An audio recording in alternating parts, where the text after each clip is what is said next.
Pro days for CJ Stroud, Bryce Young, and Will Levis came and went, but the first overall pick market stayed pretty quiet. We're just a month out from the NFL draft now.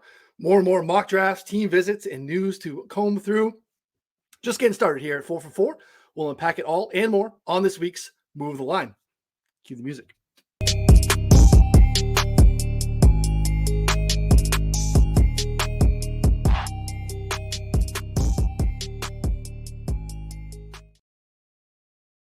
Hello and welcome to Move the Line. I'm Ryan Noonan, joined here as always by Connor Allen, always in the space in draft season here as well by our friend Scott Smith. And we have a guest this week because we are getting closer and we need to continue to bring on some folks that have their thumb on the market and all the things that are going on. We are joined by Benjamin Robinson of Grinding the Mocks. You can find Benjamin on Twitter at Benj Robinson. That's BENJ_Robinson. You could find Grinding the Mocks on Twitter at Grinding Mocks. Benjamin, welcome to the show. Thanks for having me. We appreciate it. As we were talking before, your site, if folks are not familiar with Grinding the Mocks, I'm not quite sure why you're watching this show and you've never familiarized yourself with that website. It is a huge resource to basically get a combination of groupthink, where things are trending. Benjamin's site has some great visualization for all of those things as well, and really get an understanding here of kind of where the market is moving. Even though we're still desperate for some draft betting markets, we continue to come on every week hoping that we'll have new markets to talk about. Books are releasing win totals. They're drafting. They're putting NBA draft over-unders out there in the space. How dare they? It is insane. How dare they? It's just rude. They're taunting us. At this point, we are we're getting sprinklings of things here and there, but we do not necessarily have all the things that we were expecting, obviously, at this point as we're approaching April 1st here. But again, we'll start there. Connor, get your thoughts. We thought we'd maybe even do a show on Friday because we met last week on Wednesday, knowing that we had those 3 key pro days. We still are a couple days out from Anthony Richardson's pro day. Market basically did nothing. We got a little bit of a sprinkling of some sound bites that I thought were pretty interesting. People, reading body language in terms of how they're hugging CJ Stroud versus how they're hugging Bryce Young. But this is where we're at. We are just desperate for anything actionable at this point. But what's your takeaway for the last couple of days? Yeah. So, it's pretty interesting because heading into the pro days, we got a mock from Daniel Jeremiah that had Bryce Young at number 1 over CJ Stroud. And then we had a blurb from Todd McShay saying, buddy, I trust, said that it's going to be Bryce Young and not CJ Stroud. This moved the market a good bit. So this moved CJ Stroud from minus 300-ish to minus 150 to be the number 1 overall pick. At that point, this is heading into the pro days, and this is like right after our last episode. I thought that we were probably going to potentially see even more movement. If, Bryce Young's pro day went really well or CJ Stroud's didn't go all that well, we could see maybe even both ways. But that did not happen at all because CJ Stroud's pro day happened and Josh McCown looked like he was his best friend. Frank Reich was taking pictures behind him like a little fanboy. I mean, this was all of those things were going on there. His odds went to minus 300. Bryce Young's pro day was the next day. Absolutely no movement, very, very little movement at all. And I know Ben does a great job kind of compiling mocks there. I was just speaking from a pure odds perspective, but I mean, I don't know if the mocks have changed at all really in that aspect, but for me, I'm interested to hear on his take on the last week or so to see if anything has shifted.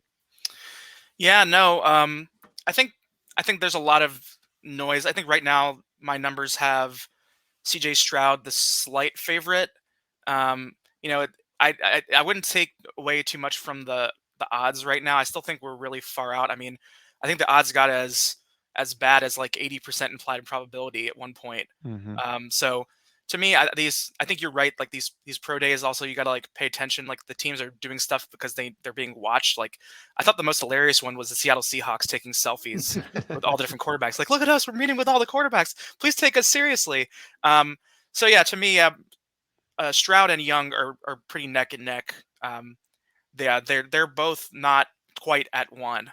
They're both like around the 1-2 turn. So like I still think that they'll be 1 and 2, but I wouldn't necessarily view it as that strong of a likelihood, like that as the markets are saying right now. I think it's much closer than that. Before I kick it to Scott and get Scott's take on what's happened the last few days, Benjamin, let's start back for the listeners, in case there is anyone out there that's not familiar with the site, how it works, how they can utilize it. Can you give us a little bit of an overview of what folks can expect when they head over to Grinding the Mocks? Sure. So Grinding the Mocks, we're a mock draft predictive analytics company. So we use the wisdom of crowds, mock drafts, and data science to predict the draft. So for folks who are like quantitatively minded or have heard of, Nate Silver, we kind of do what Nate Silver does for political polls. We do for mock drafts, which is actually kind of a more complicated problem, but maybe not as significant to society as elections, because No, let's not get too far. well, there's only like a couple parties out there, so It's there's true. like a That's two-party share vote. If I could make models that would predict, between two players getting selected at every pick, I feel like I'd do a lot better. But yeah, but it's still, so we do, we collect a huge sampling of mock drafts. Like probably by the end of this year, we'll have around 2,000 or so mock drafts. We have different weights that we apply, and we run some predictive models. And we've had some really great success over the years. We're not always the best at telling you exactly what pick a player will get picked at, but I think we're always around where we want to be. So we're kind of more like aiming for the green than trying to get a hole in one, making like a little golf analogy. I'm really proud of what we've done. Last year, the draft was a lot chalkier than I think people thought, and we had the final top 32 players in our board on our 32, 30 of them were in the top 32 in the NFL draft last year, which was a really chalky year. But I was really proud of that. So that's what we do at a big picture. Love that. Yeah, great resource. And again, because we can not only just draft on right now, we are forced to just talk about the first overall pick, but we love to bet on over-unders, guys that are up there in the 100s. So using Benjamin's site to kind of track movers, especially towards the late half of next month when we start to get into some of that stuff, ideally assuming we're going to get some of these over-unders to post. Last year we would get some guys that were higher up there, day 2 guys, some of that stuff. It's a great resource, more so than just the stuff that you can get out there in terms of, most of the market or most of the mainstream media stuff that's going to tell you around, the top 10 and things focusing on that. Grinding the Mocks does a great job of telling you about the bottom half of the first and all that stuff. So Scott, I'll kick it to you. Let me know what you're thinking about in terms of where we're standing, first overall pick, pro days, any of that stuff.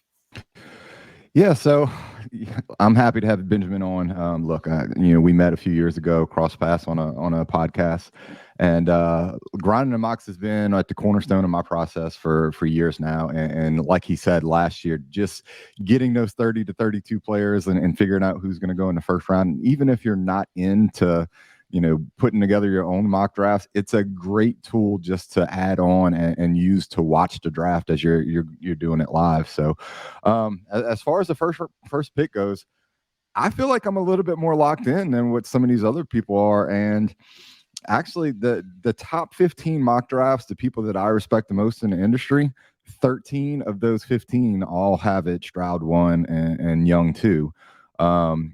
We talked about Daniel Jeremiah being one and Todd McShay kind of being the other, and I'm getting to a comfort level where I'm starting to almost put that into permanent marker, and I just feel comfortable with Stroud and the fit to Carolina as of right now. It's where I'm going to be leaning. I'll have a mock draft coming out later this week, or probably getting published on Monday, and I can tell you at the top of my board, it's going to be Stroud and Young.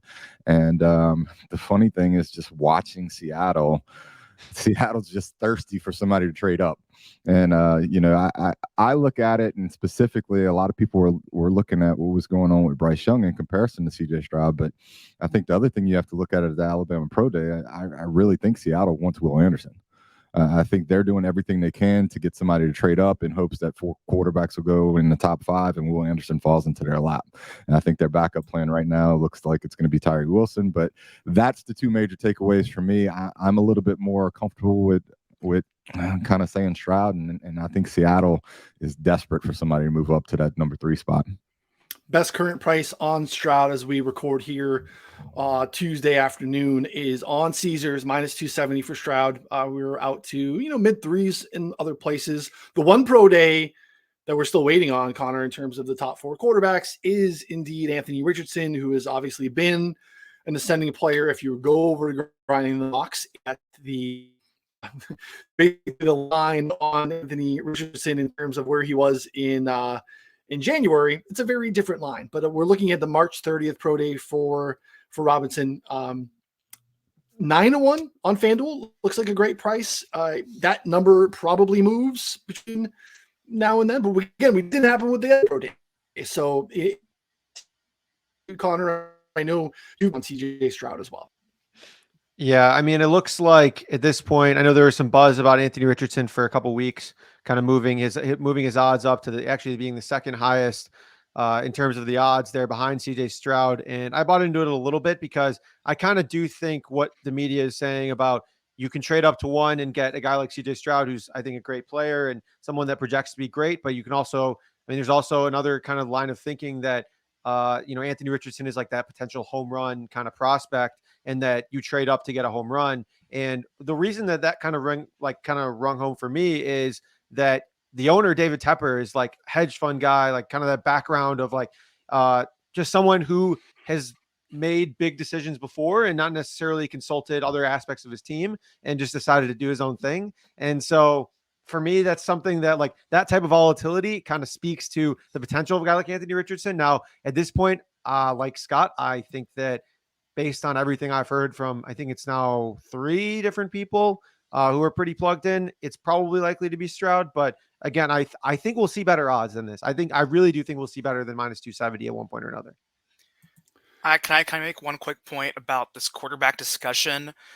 Every year, so quarterback is always the most overmocked position in my data.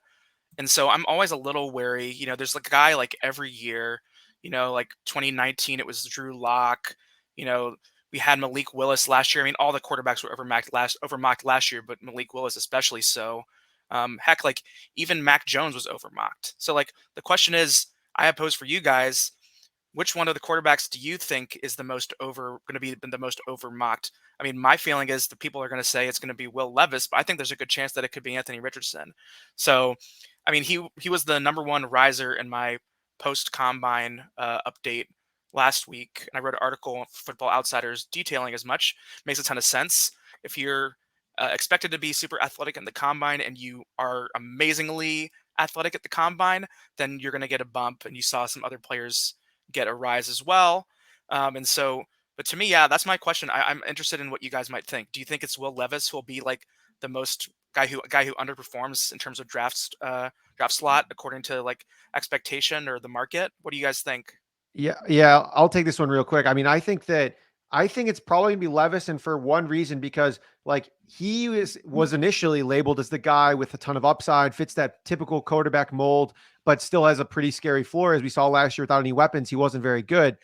But he doesn't have the same upside as Anthony Richardson. So it's like almost like you're drafting a prospect that has plenty of upside and like upside to be a good quarterback, but the floor is still pretty low. Whereas Anthony Richardson, obviously the floor is, I mean, borderline non-existent, but the upside is, maybe the best quarterback in the league, So that's what I think that like, which is crazy to think about. But yeah, I think it's going to be Levis, but I think you make a great point that I actually dare. So someone tweeted this out put this in our Discord. The way that Daniel Jeremiah described both Anthony Richardson and Malik Willis in year to year is like identical, like almost like every single descriptor that he used word for word was like borderline identical about the way they throw, like all those things. And obviously these are pretty subjective, but still from someone who was in the NFL, who speaks people in the NFL, like whose opinion I think we should take relatively seriously. I thought that was really interesting to say the least. So I do think one of them might fall. I'm just not sure which one, to your point. But I'm going to push back on that. What is fall to you, Scott? So when Connor says one of them might fall, and we talked about this last week where we compared, the Kuiper draft to the recent Jeremiah draft, and Jeremiah, just degaffed it and put Will Levis at 19 to Tampa Bay, which we pushed back on. I'm reluctant to go.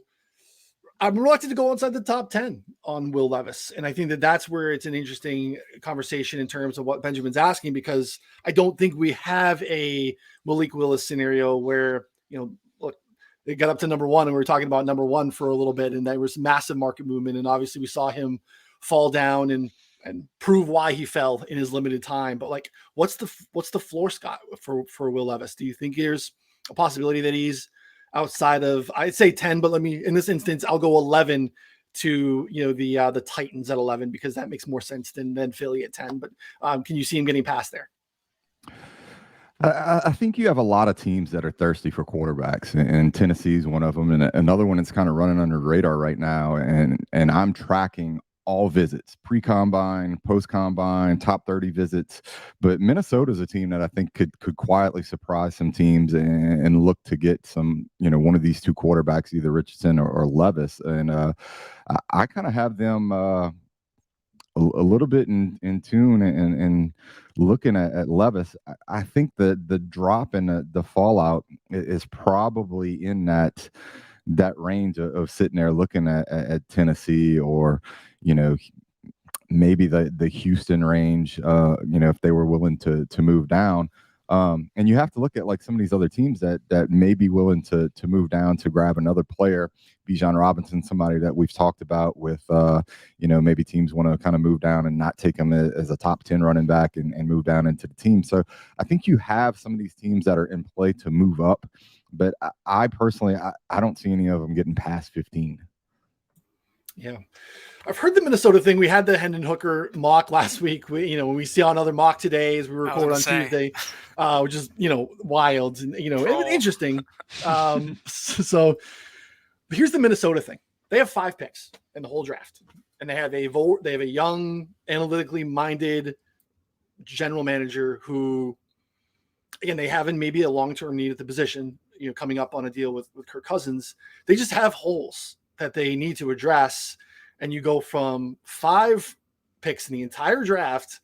You're trading out of, future drafts. It's just a bad spot to be in. And it just seems like something that, again, I don't want to like pigeonhole analytics and say you can't trade up because you're a young, analytically minded general manager. It just seems like they're not in a great position to do so based off of currently what they have to work with. And really, they have a pretty good, winnable division. They have a winnable conference in terms of kind of where they're at with the NFC being significantly lighter than the AFC. So that's my only pushback on the Vikings thing. I think it makes sense. I think I understand why people would piece together Hendon Hooker if they were hoping that he would fall. But I think there's a little bit at this point. Can we call it a drumbeat, Connor, on Hendon Hooker? Like, it's getting a little bit louder. Yeah, I don't know. I mean, he's like 25 years old, coming off a torn ACL, playing in a crazy offense. I know, Ben, he's not even the top 50 of grinding the mocks right now, is he? Yeah, he's not. I mean, you also, I think, need to look at fundamentals around how the draft has functioned in the past. Like, I was kind of musing on this on my Twitter account the other day about number of tight ends that will get drafted in the top 100. And we have historical data. There's like tons of historical data on who got picked when in the draft. And it's pretty rare to get 4 quarterbacks in the first round of a draft. So 5, that would be really surprising to me. That's actually the over under that I'm kind of most excited to see what it looks like. Yeah. Is like, what is Hendon Hooker over under going to be? If that is out there, I'm just really excited. I'm really interested to see what it says. Cause I think that's one, if they believe this Mike Tannenbaum troll juice that just dropped on ESPN.com today, then that's one where I would be like, oh my, that is some interesting stuff. So, yeah, but yeah, to me, Hendon Hooker, yeah, I'm not, yeah, like you said, a lot of like weirdness, very outliery type of stuff in his profile that would make, I think, teams kind of a little bit concerned. Like, you don't want to be drafting Brandon Weeden. I'd rather draft Johnny Manziel than Brandon Weeden. And, that's what I was gonna say. It's Brandon Weeden coming off of an ACL tear, who played in like just a very unique system offensively, and good for him. He played well. He's going to get drafted even coming off of the ACL. But the over under there, and maybe 4.5 quarterbacks in round 1 becomes an interesting price there too, Connor. Something that we necessarily didn't think about, wasn't on the wish list. Again, the wish list is long because the books are apparently unwilling to engage in this process with us, but apparently it will be posted at some point. So yeah, I mean, we got a word from DraftKings that they were going to post over unders, and then they troll dropped some NBA over unders for the draft instead of NFL over unders. I mean, how ridiculous is that? But in terms of the Hendon Hooker stuff and the 5 quarterbacks, I think the last time we saw 5 quarterbacks in the first round was it the Lamar Jackson year, I believe, where he came in as like the last pick of the first round. And they traded up to get him. I mean, it's just like, again, every year it seems like we have rumors about that one guy being pushed into the back half of the first round. They're like, oh, well, they can trade up and get the 5th-year option on him. That just like doesn't really happen, to be honest. Like it almost never happens, really. So I agree with Ben there. If we get a 4.5, I'm interested to see what the juice is on the under. And if any of the quarterbacks fall, if Levis falls, if Richardson falls, if somehow they do fall, I mean, that's like you're in a great spot to not get 5 quarterbacks. Even if they do go all top 10, I don't think Hooker goes in the first round. Lamar Jackson, great transition here, because the only markets that really have populated since the last time we met is we now have the 3rd pick overall market. We have a 4th pick overall market, and we have a weird spot where currently, as it stands, we have the Cardinals set at 3.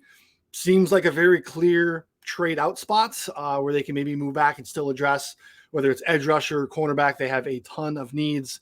They'll be playing probably at least half the season without their quarterback, Kyler Murray, who is coming off of another injury here. And then the Colts, who are, we're on the outside looking in terms of moving up from 4 to 1 to solidify the quarterback position. They've been playing musical chairs the position for a number of years now. They seem like a great landing spot, not only for one of the quarterbacks in this draft, but for Lamar Jackson. Talk to me about this, Scott. Anything around the Lamar news, how it impacts 3 or 4? Really, it's all we've had that's come out since the last time we met. Yeah, so I mean, you've got Lamar who's not happy. I think he did himself a disservice by we talked about it, by not really having an agent. There's been some other news that a personal friend of his has been contacting some of these teams about some things. Look, he turned down 3 years, $133 million. That was supposed to be fully guaranteed. I think he could have took that payday and then turned around 3 years from now and gotten another huge one. So I think he's kind of misplayed his hand. Now he's requesting a trade. The Colts are the most interesting team there at the top, and that's really one of the things that could throw this draft upside down as far as talking about quarterbacks and landing spots. You kind of have to figure out what would the Colts have to give up to go ahead and get Lamar. And I mean, it's going to be a huge deal. I think Ballard's a little bit on the hot seat with the way he's kind of played the quarterback position over the last couple of years. Outside of that, you've heard a lot of these teams say that they're not in business to get Lamar. And so when you start looking at things in some of these quarterbacks, if Baltimore were to go ahead and trade Lamar to the Colts, they have Huntley there, who, from a stylistic standpoint, could make sense as a bridge quarterback for Richardson. So if you're digging deep and trying to connect dots, maybe that's something you could kind of look at. But it's just a situation where it's just smoke right now, and I think this thing's gonna be a little bit rough playing out, and it's gonna take a little while. It's not something I see as being easy to get done. You have so many teams that aren't interested in even putting an offer out there to see what the price would be. So I think this is one of those situations that's going to be messy, and you're not going to have a whole lot of clarity soon. Benjamin, that's a Pro Bowl quarterback, Tyler Huntley, that was referenced there. I don't know if you know that. I'm with Scott on that. I think I'm a big believer in Occam's razor. Like the simplest answer is kind of usually the answer here. And you're right. There's so many things that would have to kind of go a certain way to make that happen. And I'm still not clear that the league views Anthony Richardson. It's a little funky. I think we got to look at how the grades for some of these players look, and the grade for Anthony Richardson is just not super great. I don't know, but I think Lamar, if he does move, and I still think it's doubtful that he even gets moved. I think Deebo Samuel requested a trade last year and it never happened. So the Ravens have a ton of leverage with him. I think he'll eventually kind of come back to the table. It could happen after the draft. And so to me, I'm not sure I would make any kind of decisions about money-wise about your portfolio based on some rumor that Lamar might get traded, because you don't even know where he's going to get traded. So it could be a team that you don't even think about, but I don't think it's the Colts. I think that they're kind of comfortable staying where they are. I don't think they are going to move up in this draft. I think that they'll be happy to stay where they are and get one of the 4 quarterbacks, even if it's Levis. Hey, Connor, new market. If you comb through it, anything that jumps out at you, again, maybe not knowing who's making those picks, because there's a lot of rumors that, Arizona is a great opportunity to move up. If you had a guy in mind, if you liked Levis or Richardson more than, anyone else, you want to get up and solidify that before the Colts make that spot. What are your thoughts on that market? Yeah, so I mean, the rumors are there are some people in Arizona saying that the Cardinals are receiving a ton of calls for the pick, and that they're probably going to trade down. To me, that makes sense. I mean, it's something that for a few reasons here, because I had heard that the Cardinals are in play and really interested in getting a corner. They also lost Byron Murphy this offseason. Again, through the grapevine, reportedly weren't all that interested in Tyree Wilson. I don't know where they stand on Will Anderson or anyone else there, but 3, if they don't necessarily love Tyree, and if they're just kind of lukewarm on Will Anderson or really want a corner, trading down to 7 to 9 range and getting one of Devin Witherspoon or Christian Gonzalez would make a ton of sense for them. Now, who trades up above, Indianapolis? Things get a little bit dicier. But if we look at this number 3 overall draft pick market, you look at Will Anderson, -130 favorite, Anthony Richardson +200, Will Levis +500. If you think speculatively someone moves up, is it for Richardson? Is it for Levis? If you're confident in a trade up there, there's probably good value on one of those guys. The issue is kind of like we saw with the Panthers, like Bryce Young was the -200 favorite, even though we knew that the Bears were not picking quarterback. And then the Panthers traded up, and then CJ Stroud reopened at -110, and then now it's blasted up to -400. So, for me at the number 3 pick, there's not really a ton of action there. But if you do think that there's some kind of swap there with Indy and Arizona, which again, I think to Ben's point is, I don't know if that really happens, but you're looking at guys like, Jalen Carter's 20-1, Christian Gonzalez is 20-1, Tyree Wilson's 20-1, Will Anderson's 5-1. So if you think that swap happens, you're in a good position for one of those guys to probably hit with the Cardinals. So, but again, that's largely speculative, and that's at this point just something that if you see a trade happening or hear rumblings of it, maybe it's worth sprinkling a little bit on some of those guys. Yeah, it feels like a parlay now, Scott, at this point, because you're It almost is. having to, bet on a couple things happening at once to be able to really get any value that makes a ton of sense. Like if they were to sit home and pick 3, I think the Will Anderson number is probably good value. It makes a ton of sense. Fills a hole. They have many. I get the need at corner. Even with Byron Murphy on the roster, they had a need at cornerback. It's a pretty terrible secondary. So them moving back and staying within the top 10 to solidify one of those 2 that we've been back and forth on in terms of Witherspoon and Gonzalez makes a ton of sense as well. But, anything that caught your eye or, any thoughts or leans that you have in terms of what happens at 3 or 4? Well, the interesting part of that with those players that we just talked about, the player that they've had the most contact with has actually been Devin Witherspoon as far as the Cardinals. So you start talking about targets for them to move down, and that's a player that they're connected with. Monty Ossenfort is basically the new GM over there, so we don't have a whole lot of background on how he is, because I track year to year, and you can very much look at certain teams that when they draft a player, it's going to be a player that they either had a combine visit with or a top 30 visit with, and you start looking at those official visits. We don't really have that information here on the Cardinals since they kind of have new management, but of those players that we're looking at, Devin Witherspoon's the player that they've had the most contact with. Good to know. Something to watch for sure. So Yeah. It's early, Connor, but go ahead. Yeah, no. So, I'm going to drop a fresh one on you guys right here since we got another market. Number 5 draft pick just dropped on DraftKings. And I'll toss this one to Benjamin here first because it features Jalen Carter as the favorite at +250, Will Anderson at +350, Tyree Wilson +350 as well, Christian Gonzalez +550, Anthony Richardson down at 1,400 or 14-1. Any of those guys stand out for the Seahawks pick at number 5? I know this is we're just rolling with it, but I was scrolling through DraftKings here live on show and just saw that because I think it's a pretty interesting market. Yeah, I don't know if anything really stands out to me there. I think Jalen Carter doesn't stand out to me. Yeah, he's dropping everywhere in my numbers. I don't really know what to think. Even I thought, like Tannenbaum was like too low on him, but other people might be too high. So I think there's a lot of resolution there. I wouldn't take much away from his pro day. Like I don't think any of us would perform well if we were in the situation that he was in stress wise, even if we had our professional career at stake. But yeah, to me, like I don't know, Jalen Carter. There's a lot of I wouldn't touch much with Jalen Carter in top 5. That feels. But Will Anderson, like all those, I didn't hear a name there that sounded like it would be out of place. Yeah, it's all about right. I think actually probably at this point, to your point, the betting Jalen Carter chalk on anything is probably the worst bet you can make right now, given like the volatility of his outcomes right now. So yeah, I think Levis was missing from there. That's the one that I thought that's the one that I thought maybe would have some sort of market there too. If you think that Indianapolis is interested in Levis or Richardson and maybe might be steering towards one of them, that it would make sense that Levis would kind of be there along with Richardson somewhere in the same range. But yeah, to me, I think you're right. Like there's just too much uncertainty around Carter.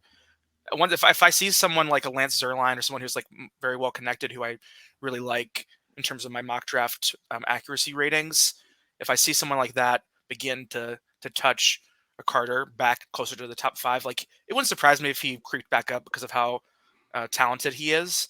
But I haven't seen that yet, so I don't have any reason to believe that it would happen. I want to see some amount of signal from somebody that would drive the crowd. Where would you set today, Benjamin, in terms of over under on Jalen Carter based off of information that we have and, kind of where we're trending? I know it's a tough number to set, but, you're kind of out on top 5. I think maybe still top 10. Yeah. Yeah, it's rough. I think people are like so, lasered in on who's picking on the top 10 when we know that can change, especially if people think Jalen Carter is like the top player in the draft or one of the top players in the draft just based on talent. I think the key thing was he pled. He pled out the case, so he's not going to be, it's bad, but he pled out on it, and it was only going to be a misdemeanor and not a felony. And I don't trust the NFL. They'll take you if you have the talent, even if you have character issues. There were players like Jeffrey Simmons who fell, who had like some stuff off the field, maybe wasn't as talented as Jalen Carter, but I think that like top 10, I could see him going in the top 10, maybe not the top 5 anymore, even just based on the dynamics of the draft. But yeah, to me, top 5 I think would be not great, but top 10 he might end up there with some regression by the end of the process. Yeah, well, that's a good point. I agree with that. We'll kind of have to see what happens in terms of team visits and things of that nature. Scott has his thumb on the pulse of team visits and all that's going on there. Again, we're early in that process, Scott, but do you want to share anything that you have in terms of what you're seeing, where we're headed, or what to expect over the next couple of weeks when that kind of ramps up?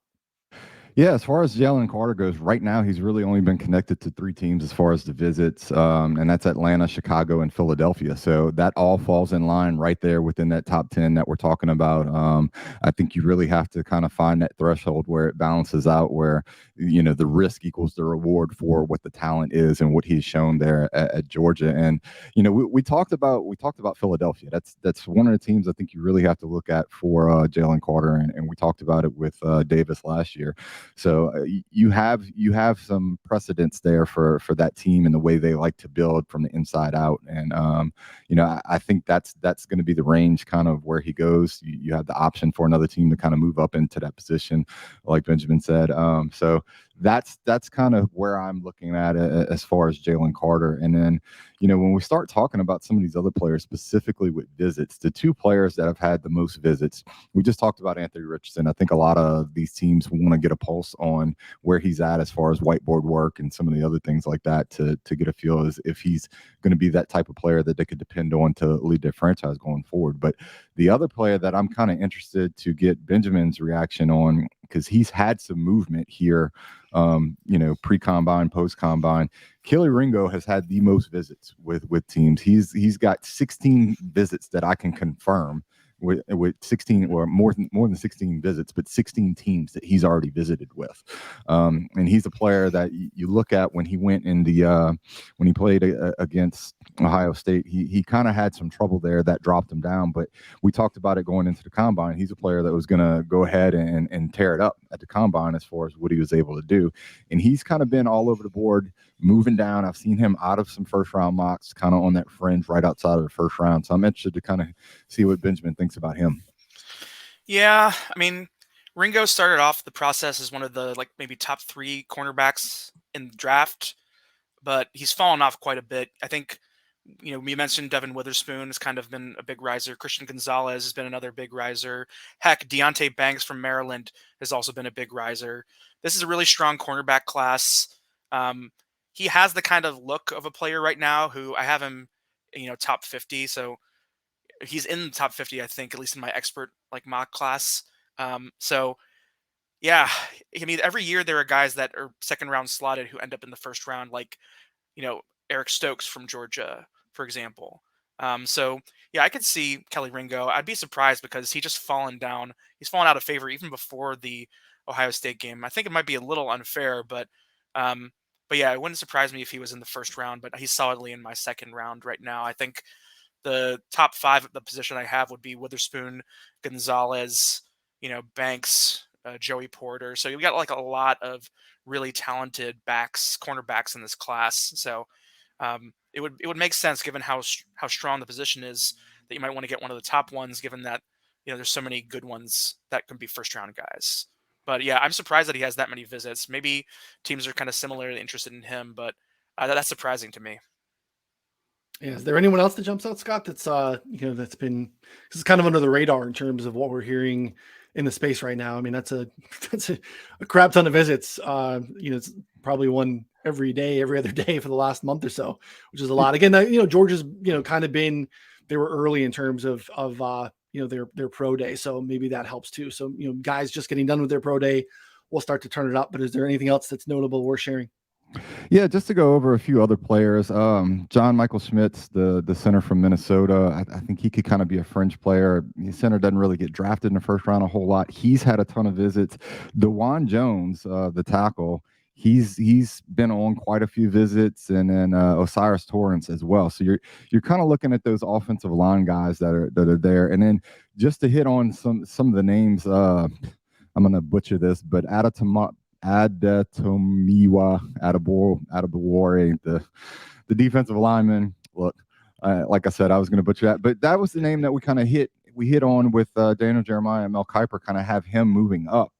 Initially, with a lot of the consensus big boards that started off before the combine, he was ranked like 113th on a lot of these like evaluation boards, and he's a guy that's kind of moved up. You've seen him kind of start to creep up on a lot of these mock drafts and killed the combine. I think he ran like a 4.49 at like 280 something pounds. So he's another guy that he's visited Buffalo, Denver, Detroit, Green Bay, the Chargers, Philadelphia, and Tampa Bay. So I think we kind of hit on Detroit a little bit with that second pick there at 20. He's a name I think you can go ahead and start to try to pencil in and look and see if that's a fit, and kind of that 20 range on down, I think is where he'll start to kind of fall into some of these mock drafts and rise as the weeks come. Good for you. Yeah, I did not have the stones to take on the name last week, so good job. But Benjamin, you highlighted him in your Football Outsiders piece. I did. Yeah, unsurprisingly, one of the top performers coming out of the combine. I think he really caught people's eye at the Senior Bowl. He had a really great Senior Bowl practice and game, and then at the combine just took it to another level. We know that in the current age of the NFL that teams are willing to bet on athleticism from the edge rusher position. The issue that I think that might be the one thing that might push him out of the first round is his size. He's kind of a tweener. He's like, I think even, Jim Nagy said you should rush him inside sometimes quite a bit. And so I don't know, like he's not maybe the most traditional like defensive end edge rusher type. But he definitely has some, like I said, he's one of the top risers coming out of the combine for me. Anthony Richardson, Nolan Smith, and him. And so to me, he's someone to pay attention to. You're seeing him come up later on in some of these mock drafts. But I'm a little skeptical. Edge rusher is another really deep position. You have Will Anderson, Tyree Wilson, Lucas Van Ness, Nolan Smith from Georgia, who also had a great combine, who has a really awesome background playing in that Georgia defense. But yeah, the edge rusher position, like the cornerback position, is really stacked. And so when you think about just like numbers game for like the first round players, you have to think like, okay, well, what position is getting dropped out? So, John Michael Schmitz, it's not just that centers don't often get drafted in the first round. It's that, hey, like there's all these edge rushers, there's all these tackles, there's all these cornerbacks. We got to fit in some quarterbacks. We got to fit in maybe one running back, maybe two running backs. I don't know, wide receiver. And so it ends up being like a numbers game. Are we going to have a linebacker at all or a safety at all? And so like these kind of very fundamental building blocks of, the draft in the first round is 32 picks. That's it. We got to think about like where the positions might get allocated when we think about what the narrative of that draft is that could inform the likelihood of some of the decisions we want to make. That's a great point. And I think the depth of the position is key to understand as well, because you might say, hey, this team has a clear need at this position, but they also have a need at maybe a secondary, but maybe that's a higher value position and they can address it a little bit later. And that comes to mind. I was thinking of the tight end, which we've talked about extensively here so far, is the tight end is pretty deep this year as well. Maybe not in like the top half of the first round deep, but in terms of some of the teams at the bottom half, like there's going to probably be a really good tight end available to them when their second pick comes up.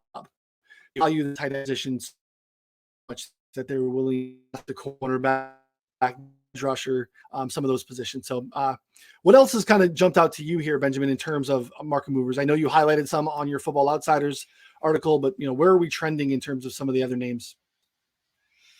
Yeah, I mean, when I look at like let me pull up my numbers here in terms of like we'll say the last 2 weeks accounting for draft position. Sorry about that.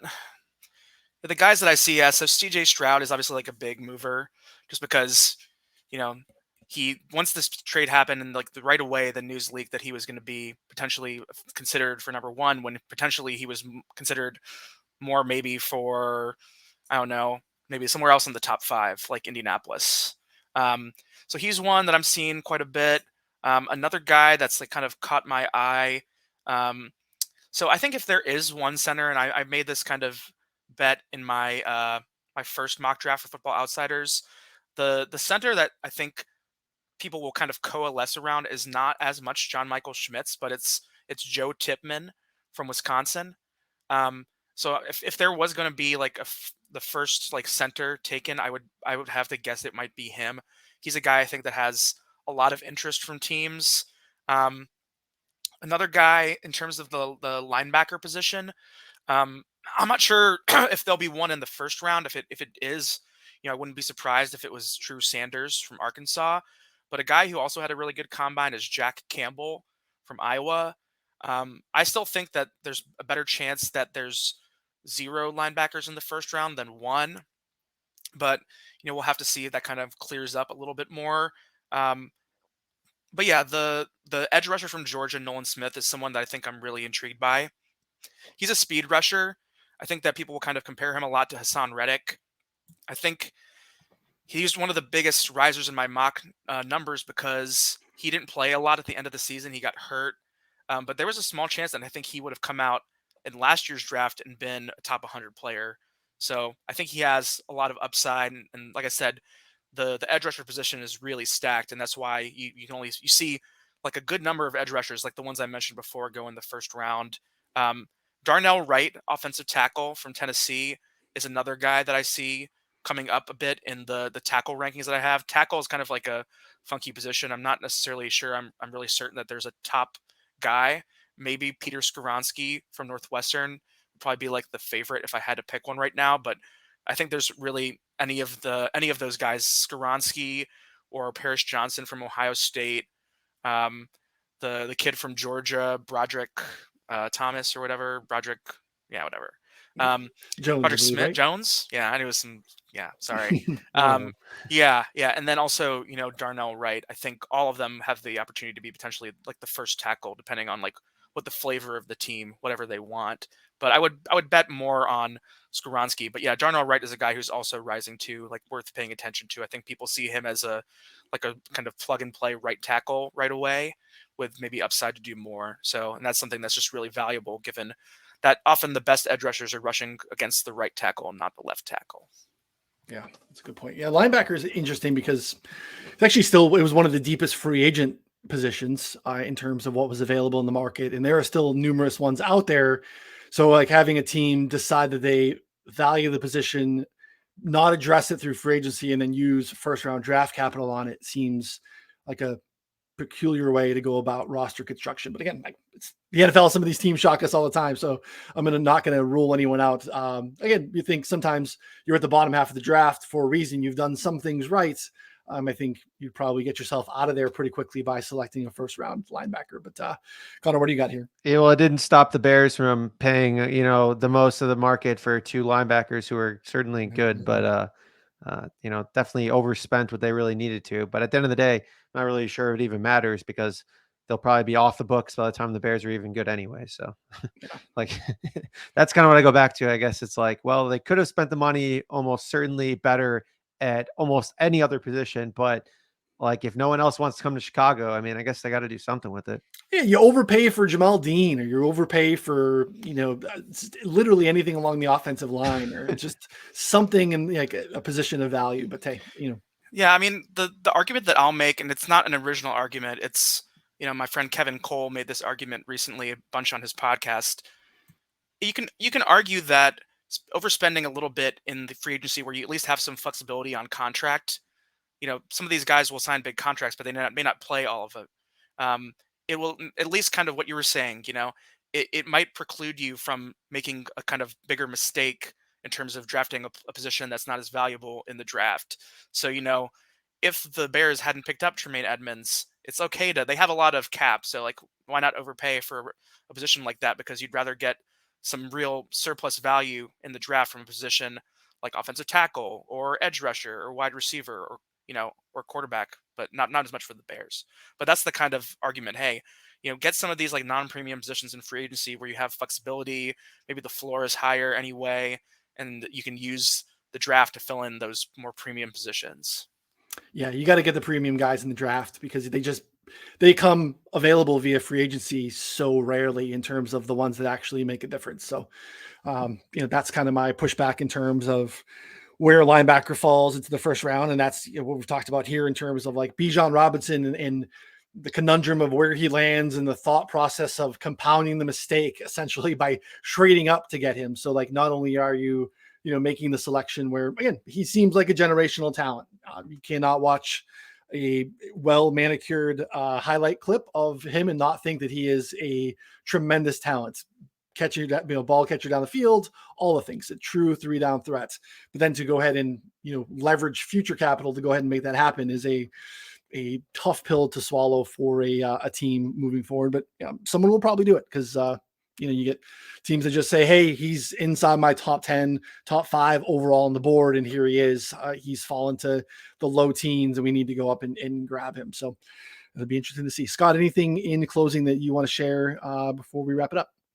Yeah, I just wanted to get Benjamin's thoughts real quick on one player and kind of what he's seeing, and that's Calijah Kancey, the defensive tackle out of Pitt. He's kind of a player that I've been looking for, and he's been all over the place as far as mocks, as far as where people have him graded. Initially, I think looking at a lot of the evaluators, they had him outside of the top 50, like going into things, and he's a player that's pretty regularly mocked within the top 32 picks, but it could be anywhere from 15 to 32, and he's also a player that I haven't been able to find any information on as far as like visits. So I was kind of just wondering what your data is seeing as far as him and the movement and kind of the range that you would see him being picked, because he is a smaller defensive tackle that is going to have to fit a very specific niche within the concepts of what some of these teams are doing defensively. Yeah, so I'm a University of Pittsburgh alum, so to me, I've known about Calijah for a while. But yeah, no, I mean, I think we got to be careful about what he did at the combine, because you also have to look at the drills he did. He basically did the 40 and weighed in, pretty much it. So I think there's a lot of it's tantalizing to look at what he did in the 40 and be like, holy moly, like let's look at that. Like Mel Kiper, I think, was the one who kind of started the Calijah Kancey interest by mocking him at number 10 to the Eagles. So yeah, I'm a little intrigued. I mean, I'd love to see Calijah in the first round. I think there's a little bit of uncertainty. I think, yeah, I'd be interested to see where he visits.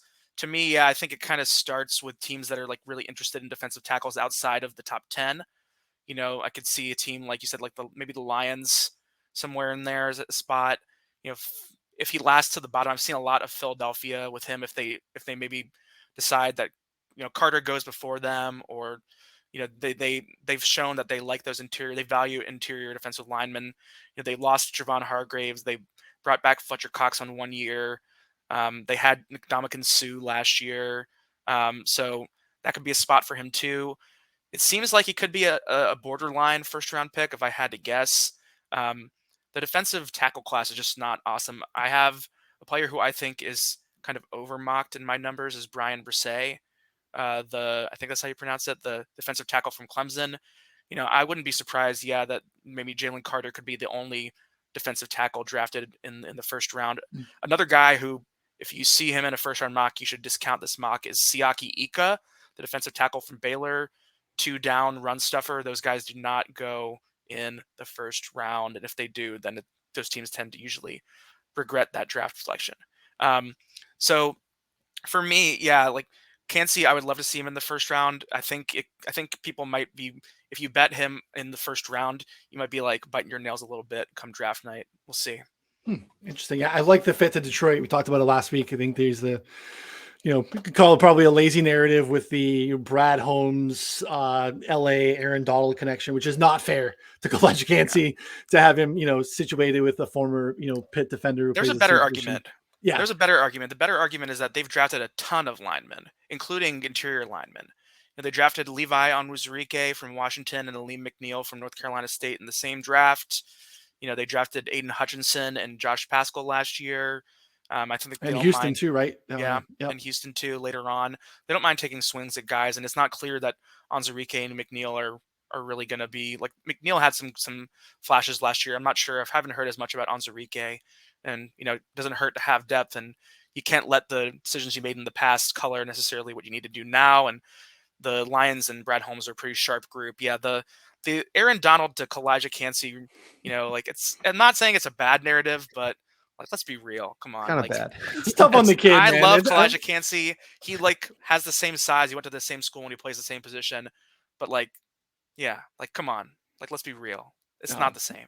I know that we have to do it this time of year. Connor knows this. It dates back to a former internet personality that is no longer with us, essentially. But I hate comps. I think they're so lazy. I know that we have to do it because people want to understand of who these people are and what they look like. And it just, when you really start comping some of these people to some of the best players in the game, and in this instance, one of the best players historically, it sets the kid up for just a really tough stretch to get in there and have the fan base expecting him to look like, just an insane all-time player. So the Chiefs are also interesting to me in terms of what they do at that position. They have a Chris Jones issue that they have to address in terms of extending him or deciding what they need to do, with some of that money that's coming up in some other guys on the roster to make a decision on what they do with him. And, maybe interior defensive line could be a spot for Kancey, another answer to our first round, hopefully round one, yes, no for Kancey. I had Saints in my first mock draft. They're so weak at interior line. I think it does happen sometimes. You saw this with DeForest Buckner going to the Colts and the 49ers using that pick that they got from the Colts to draft Javon Kinlaw from South Carolina. I think when you do that to fill a need, it's oftentimes can be a little bit of a disappointment, even though Kinlaw was thought of as a top 10 player. Mm-hmm. So, but yeah, I like Eagles. I like Saints. Chiefs, I could get behind if I didn't think that they were probably going to go edge rusher there. But yeah, those are all plausible. And like I said, as a Pitt alum, I would be happy to buy that narrative at the right price. Love it. You guys got anything else? I just had one final question for Scott. Would be, you track all the visits, and I just want you to go through real quick. So Kelee Ringo has 16 visits planned already. To you, does that mean that they're interested but concerned, or just interested, or what kind of correlation do you see between a player getting a lot of visits and where they're drafted or first round? And I know that's a really, really tough question to answer because I'm sure each player is different, but from my understanding, obviously Ringo is kind of on that fringe and he's an exciting player, but I would lean more towards it being exciting than a test and prod of his character. But that's just my thoughts there. I don't know, Scott, if you have any insight into that or what you've noticed with the visits and tracking that way. Well, specifically when you're looking at the visits, team do visits. They value visits in different ways. Like Kansas City and Seattle are two teams that keep things close to the vest, that don't really, you look at their top 30 visits, their combine visits and whatnot, and they're usually not drafting off of that list. Specifically talking about Ringo, I think you look at the measurables and then you look at some of the things on tape and you have some inconsistencies there. And so a lot of teams will bring players like him in and watch film, especially at a top 30 visit. They get to sit there and break down film and ask a player, what was it that you were seeing? What was the read that you were making here? And the reason why, either you bid on this play fake or, why'd you break on this and make the interception? So I think teams and coaches specifically want to get a little bit of a more comfortable with how somebody might operate within, their team. When you do have players that have a little bit of character concerns, I think, teams also want to get a little bit more comfortable with who a guy may be. And look, the other issue that you have with some of these visits and stuff, a team will visit with a teammate of another player just to try to get information on the guy they want to draft. So they could be visiting with Kelee Ringo and really be asking about Nolan Smith. There's things like that'll happen all the time. One of the things that I really track, though, is I track and look at the teams of who had what teams had top 30 or combine visits and ended up drafting that player. And Tampa Bay and Pittsburgh are two of the teams that you can always connect to their visits and the players that they're drafting. So I kind of use it to limit down a pool for certain teams and see exactly who it is that they're going to draft. And like I said, you can gain a lot out of that and use it to go forward and kind of project some of the mocks and some of the players that are going to be within that 5 to 6 kind of pick range within that first round and even the second round. And just as a note, last year, 16 of the top 32 picks went to teams that actually had a visit with it. And then it's funny because Green Bay is a team that they had, I think three of the picks that they made all had top 30 visits. So you can kind of look at that and start to mark some things down. Benjamin, you're the man. Thank you so much. Again, folks need to go over to grindingthemocks.com, at grindingmocks on Twitter, at Benj_Robinson on Twitter. I'll check out all the great stuff that he has going on over there. Benjamin, thanks so much for joining us, man. Appreciate it. Thank you, guys. Looking forward to something else down the line. For sure. I want to remind folks, if you want to get all the picks that we have, we will eventually have picks. You can head over to 4for4.com/plans, get access to the betting subscription at 4for4. We are partnering with Vivid, Vivid Picks. It is a pick 'em app. You download that from the App Store. Use promo code 4for4bets, deposit at least $15. And with that promo code, you can get access to a 3-month betting subscription that gives you access through the draft, through the NBA draft. It gets you everything on the site as well. That's what comes with the betting sub. Every tool, all of Scott's MMA picks. We have Final Four. We have a little bit more on the college hoop side, NBA through the playoffs, and all those good things as well. So we will continue to wait for new markets. We will continue to be here weekly. We will turn it up here in the next couple of weeks. We'll be coming on more frequently as we start to get more mocks, more markets, and more information as draft day approaches. So good stuff as always for the guys here. For Connor and Scott, I'm Ryan. We'll see you all next time. Thanks, everyone.